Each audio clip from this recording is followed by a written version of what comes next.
what we do produces what our outcomes are.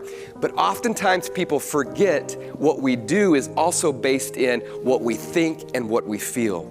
And that all starts here, right in the brain. Our brains are the most interesting, complex, and powerful objects in the universe. It controls how we think, how we feel, and all of the outcomes that we get in life. None of us can reach our highest level of potential or achievement without the help of other people.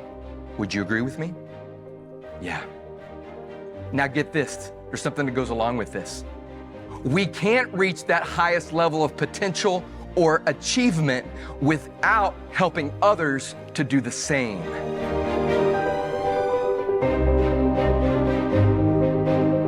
Dissonant-styled leaders are leaders that turn the brain off of their people, while resonant-style leaders are leaders who turn the brain on and literally activate it and light it up.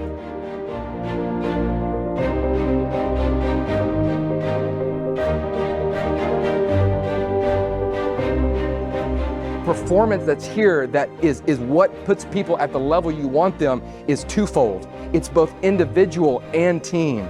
And someone can't just be successful or think they're successful because they hit their numbers, but they've got to be doing things that support their team. And if they're undermining their team and yet hitting their numbers, they are a low performer.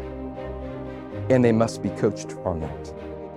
You know what? Talent is overrated. At some point, we're all pretty talented. When it comes to championships, it's not as much about talent as it is about how you get people to work together.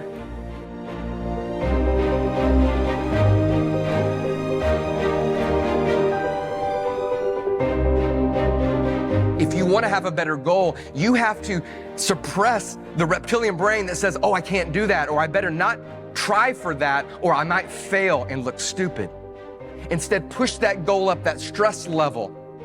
Embrace a little bit more of that stress so that when you are reaching that, it's actually worth reaching and you achieve at a higher level.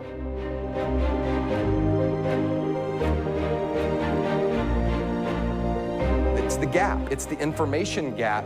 Every one of your clients and customers are filling that gap. Likely, if you don't fill that for them, they're filling it with something more negative than you want them to fill it with.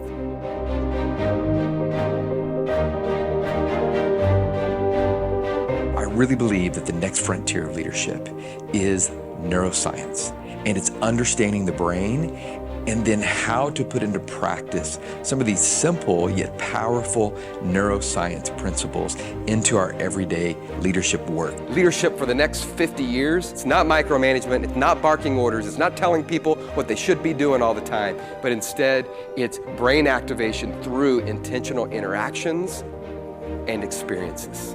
If your goal or your mission doesn't require discomfort or sacrifice, it's not big enough to trigger the greater potential of your brain.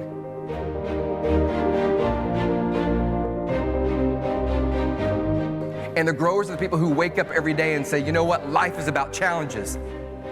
The successful people, the people who achieve, the people who have the highest levels of satisfaction and enjoyment in life are those who wake up and say, I know it's coming, bring it on, because I'm here, right here, ready to take on this challenge. I'm ready to face it. And that is a completely different way to approach life and to approach work that will empower you in a way that maybe you've never looked at life before.